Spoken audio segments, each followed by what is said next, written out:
Bismillahirrahmanirrahim. Assalamualaikum warahmatullahi wabarakatuh. Sebelumnya kami dari mahasiswa STABI Bandung Muslim School, dan sekarang kami sudah bersama Ibu Hanifah Setiawati selaku Kepala Program Jurusan Perbankan. Iya, jurusan Perbankan dan Komunikasi. Iya. Dari Yayasan Itikuri Ibarat Ciparai yang akan melakukan sesi wawancara. Untuk mempersingkat waktu, kami akan mengajukan beberapa pertanyaan, Bu, mengenai kinerja pengembangan karyawan di yayasan ini. Pertanyaan yang pertama, Bu, dalam jabatan Anda yang terbaru, apakah dampak yang diberikan pada yayasan ini? Nah, di sini saya selaku program jurusan perbankan ya di SMK, di Yayasan SMK Itikuri Ibarat. Nah, dampak yang saya berikan ke yayasan, nah di sini saya menginginkan ya, ingin menghasilkan tamatan, memberikan yang terbaik ya pastinya ke yayasan. Nah, menghasilkan nantinya tamatan yang punya keunggulan ya, supaya nantinya lulusan dari SMK ini supaya mempunyai berkarakter ya, disiplin, terus bisa terampil pastinya, berkompetensi. Nah, itu dampaknya. Nah, di sini juga banyak sih ya di jurusan pastinya setiap tahunnya ya, supaya si siswa ini adanya PKL ya, PKL praktek kerja lapangan. Jadi meluruskan selain tadi menginginkan ya tamatan siswanya supaya lebih baik lagi. Nah, kemudian mengurusi di bidang kunjungan industri juga, itu ke bank-bank ya, atau lembaga atau perusahaan-perusahaan yang lainnya. Misalkan kayak Bank Indonesia, OJK, itu program dari jurusan kayak gitu. Masih banyak lagi ya, kayak diklat gitu ya, siswanya juga. Baik, terima kasih, Bu. Dan untuk pertanyaan selanjutnya, bagaimana program pengembangan karir di yayasan ini? Pengembangan karir di yayasan ini ya, dengan cara jadi setiap guru, jadi ada program dari yayasan kan supaya gurunya lebih bermutu lagi, lebih meningkat lagi, ada peningkatan setiap tahunnya. Jadi ada program diklat, jadi mengikut sertakan gurunya itu supaya mengikuti diklat. Misalkan ada kegiatan, misalkan ada pelatihan ya dari perusahaan ataupun dari jurusan, misalkan ada yang di kayak gitu ya. Kalau jadi mewakili dari sekolah, misalkan jurusan bahasa Indonesia ada MGP-nya, perkumpulannya. Nah, itu kan ada ilmunya juga di sana, disertakan di MGP. Ada juga yang mengikuti, kalau yang jurusan TKJ kan di sini ada 2 jurusan ya, perbankan dan jurusan TKJ ya, teknologi komputer dan jaringan.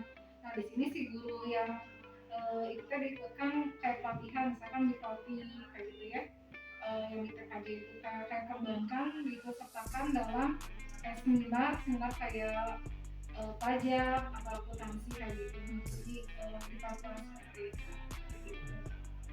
Baik, pertanyaan selanjutnya, apakah pengembangan karir itu penting? Nah, pengembangan karir itu sangat penting ya untuk yayasan di sini, supaya lebih meningkat lagi ya si karyawan di sini, si gurunya di sini, supaya lebih produktif, inovatif, dan lebih kreatif lagi. Nah, di situ juga selain untuk meningkatkan mutu dari yayasan ini ya, supaya lebih berkualitas si gurunya di sini, nah supaya lebih meningkat. Jadi selain dari karir itu kan lebih lagi ya, supaya lebih bagus ya dari jabatan, misalkan untuk peningkatan jabatan itu penting pengembangan karirnya.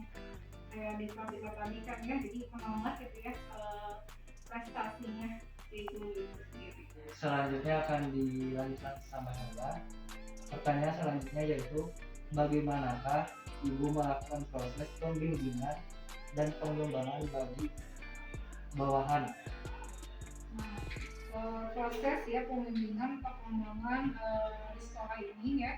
Nah, di sini kan saya selaku kapron ya, kepala program jurusan. Nah, di bawah ini ada yang namanya kepala lab Bank Mini ya, Bank Mini ataupun UP ke unit produksinya. Nah, saya untuk proses pembimbingannya seringnya suka pembagian tugas sama kepala labnya. Misalkan kalau kepala lab itu lebih untuk mengarahkan siswa-siswanya, misalkan mau praktek itu bisa pinjamnya ke bagian kepala web, lebih mengarahkan aja ya pengembangannya. Misalkan untuk kepala web lebih sama mengikut sertakan ke kayak diklat juga ya, supaya lebih lagi lebih kreatif lagi, ada inovasi ke anak-anak ini gitu. Oke, baik. Selanjutnya pertanyaan yang terakhir buat Ibu, yaitu apakah kesulitan terbesar yang pernah Ibu lakukan? Bagaimana Ibu menghadapi situasi itu? Nah, di sini kan kesulitan dari yang pernah saya lakukan ya untuk jurusan di sekolah ini. Nah, ini lebih ke, soalnya kan ada program tentang PKL ya, program praktek kerja lapangan ya. Nah, kesulitannya di sini, saya sekarang kan masanya masa pandemi ya, 2 tahun terakhir ini. Nah, kendalanya kesulitan ini di sini tentang penyaluran siswa ini untuk magang di perusahaan. Nah, karena pandemi, jadi si perusahaan ini kadang membatasi.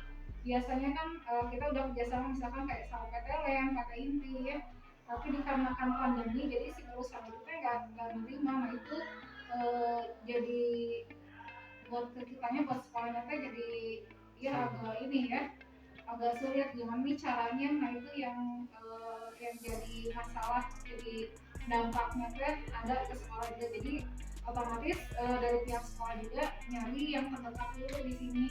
Misalkan ada yang tetangga di desa kan gitu ya, yang biasanya kan di perusahaan-perusahaan besar, dikarenakan perusahaan misalnya untuk saat ini nggak nerima ya karena pandemi yang kemarin itu ya, 2 tahun kemarin, bulan kemarin. Nah itu kayaknya kesulitan memasukkan anak-anak untuk PKL. Nah, jadi solusinya itu kita nyari yang terdekat aja, misalkan kayak di desa tadi ada yang di puskesmas maupun bank juga yang biasanya nerima. Nah, itu jadi kesulitannya juga, jadi nggak nerima kayak gitu ya. Nah, itu kendala dari di sini kesulitannya, karena alasannya pandemi, jadi perusahaan nggak mau berkerumun banyak orang di perusahaannya.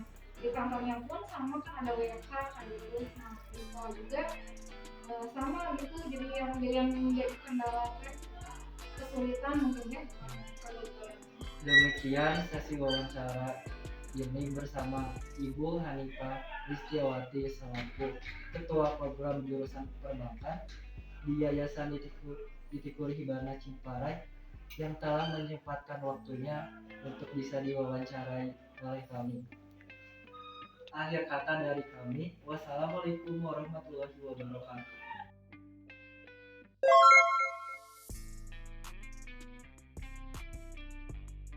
Assalamualaikum warahmatullahi wabarakatuh. Sebelumnya kami dari mahasiswa Teknik Business School, dan sekarang kami sudah bersama kami itu ya, selaku kepala bidang di wilayah Ciparai yang akan melakukan wawancara.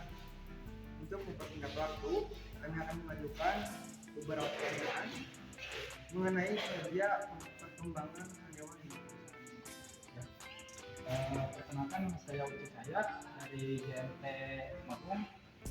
Ya, di sini saya menjabat sebagai kepala di GMT Ciparai Solukan Jeruk. Nah, di sini kedatangan teman-teman dari India. Nah, itu saya akan menjelaskan atau menjawab dari pertanyaan-pertanyaan kakak-kakak ini. Jika berpengaruh jabatan akan di GMT, Ya, pengaruh jabatan saya di sini adalah mengkoordinir, mengontrol semua karyawan-karyawan saya, bawahan-bawahan saya untuk memaksimalkan kinerja masing-masing karyawan tersebut. Nah, di sini saya selalu mengontrol, mengevaluasi, dan menambahkan apa-apa yang sebelumnya SPP yang lain ditinggalkan di sini. Jadi saya akan menambah atau memaksimalkan kemampuan dari setiap karyawan tersebut. menurut Akang pentingnya sih perkembangan untuk karyawan? Ya, sangat penting, di mana pengembangan karir itu dapat memajukan motivasi karyawan tersebut dan mengembalikan semangat karyawan tersebut. Nah, jadi di sini itu tidak menjadikan karyawan tersebut terus di situ terus, jadi ada pengembangan karir selanjutnya. Selanjutnya, apa sih kegagalan yang pernah alami? Nah, di sebelumnya ya saya di perusahaan yang kemarin yang menjadi kegagalan tersebut saya belum bisa mengkoordinir semua karyawan, kan berbeda pemikiran yang lain. Nah, jadi dalam mengontrol semua karyawan tersebut beda paham, beda pikiran. Jadi saya di sini berusaha untuk menggabungkan semua pikiran, menggabungkan semua keluhan-keluhan. Jadi saya di sini untuk memecahkan masalah tersebut. Jadi kegagalan saya tersebut ingin memperbaiki ya. Jadi ingin memperbaiki yang Dan selanjutnya gimana sih feedback atau lebih ke dampak dari masyarakat untuk perusahaan ini? feedback dari masyarakat sangat bagus ya. Timbal balik dari masyarakat mungkin dari keadaan paket, mungkin ada yang paket tersebut kan banyak berbagai paket ya, mungkin ada yang obat-obatan apa yang situasinya urgent. Jadi feedback masyarakat di sini sangat baik, terutama yang berbuka toko online gitu. Jadi sangat terbantulah dengan adanya DNT ini. Sekian dari sisi wawancara ini. Terima kasih. Saya tutup. Wassalamualaikum warahmatullahi wabarakatuh.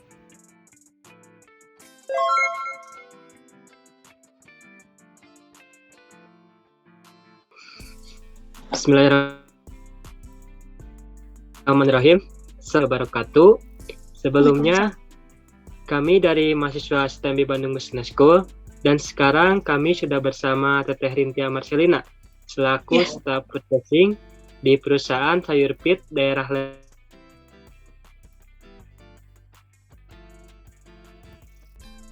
Lembang. Membersama beberapa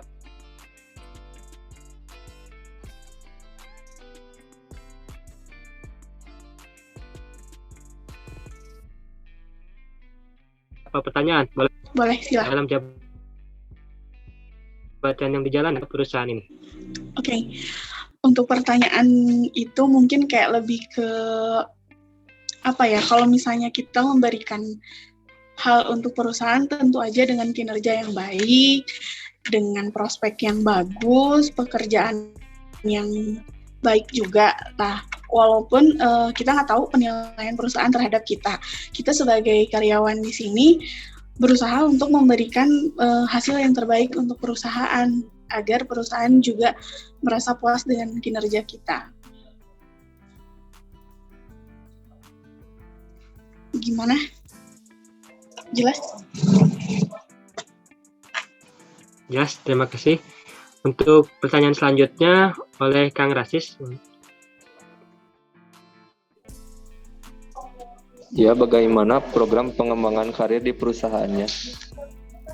Untuk pengembangan karir mungkin kalau secara pribadi untuk dibilang program secara terperinci mungkin enggak ya.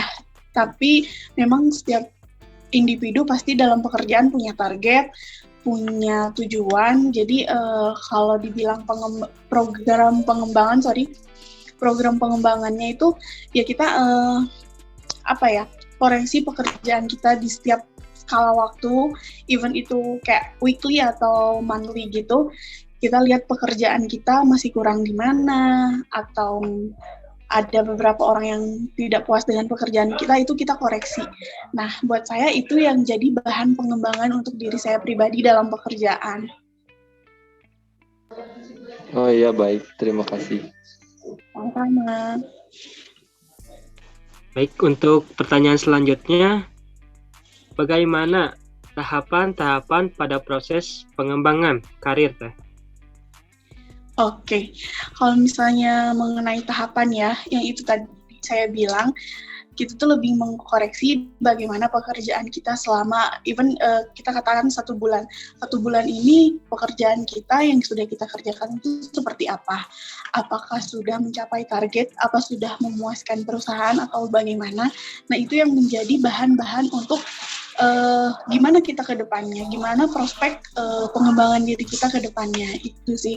Jadi koreksi diri dulu, baru kita plan nih apa yang akan kita lakukan di depan gitu.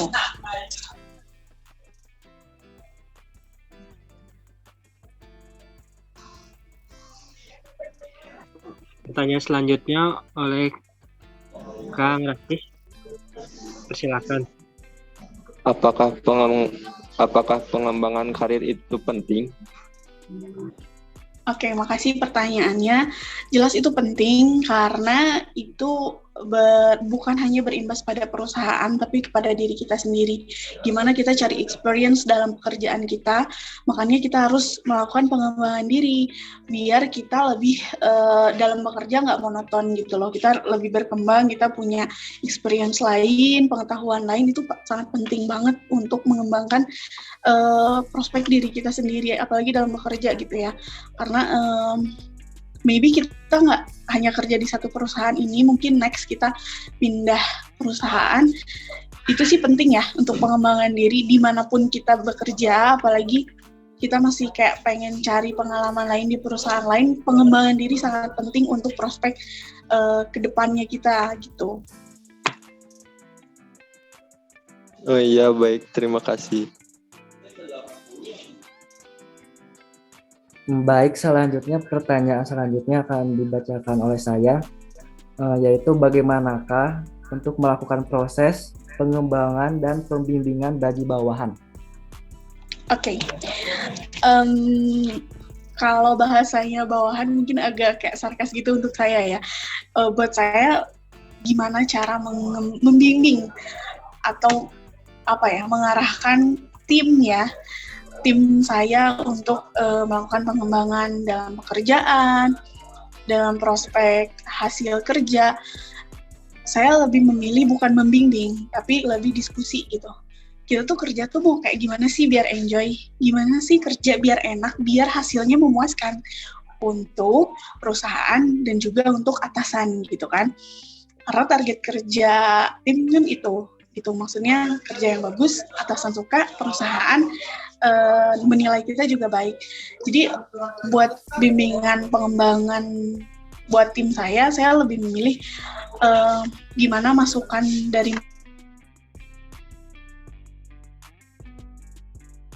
mereka untuk lebih bisa melakukan pekerjaan dengan baik gitu, karena suasana di tempat kerja juga berpengaruh terhadap kinerja karyawan buat saya. Baik, pertanyaan yang terakhir nih Teh. Pertanyaan yang terakhir yaitu, apakah kegagalan terbesar yang pernah dilakukan dan bagaimana cara mengatasinya? Oke. Kalau kata pepatah, nggak ada manusia yang sempurna. Dalam berbagai hal, termasuk pekerjaan. Pasti saya pribadi juga pernah melakukan kesalahan.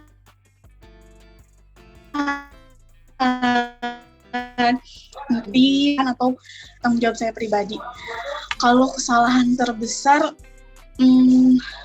itu saya nggak bisa nilai ya, mana kesalahan terbesar saya dalam perusahaan dan mana kayak ya udahlah human error aja kayak gitu. Tapi ya setiap pekerjaan pastilah ada salah sedikit-sedikit. Cara saya menanggapi kesalahan itu ya kita harus hadapin gitu, apa yang kita salah, apa yang kita lakukan itu salah, kita perbaiki. Kayak misalnya kebetulan saya berhubungan langsung dengan klien di perusahaan ini gitu. Jadi kalau di perusahaan saya kasusnya banyak tuh kayak dalam pekerjaan saya tuh kadang untuk bikin satu invoice aja itu masih banyak ada salah-salah. Nah itu mungkin fatal ya buat saya, karena itu berurusan dengan klien, berurusan dengan perusahaan saya pribadi, terus juga itu masalahnya uang perusahaan. Oke. Cara menghadapi situasi itu ya be fokus, kita refresh kembali diri kita cari yang mana yang salah, kenapa itu bisa salah, dan baru dicari solusi dari situasi itu sendiri.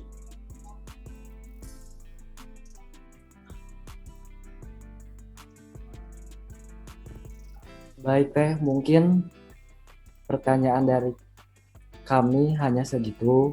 Mudah-mudahan apa yang disampaikan sama Teh Rintia bisa bermanfaat bagi sesi wawancara pada malam hari ini via Zoom. Sebelumnya juga terima kasih atas waktunya yang menyempatkan hadir untuk di Zoom malam hari ini bersama kami. Mohon maaf bila ganggu waktunya. Mungkin ada sepatah dua kata dari Teh Rintia. Oke, sebelumnya juga saya mau bilang makasih kalian udah percaya sama saya sebagai narasumber. Mudah-mudahan apa yang kalian tanyakan dan apa yang saya jawab bisa dipahami dan bisa bermanfaat untuk perkuliahan kalian. Semoga tugas ini dapat hasil yang baik, penilaiannya dari dosen, dan semoga kalian semua sukses.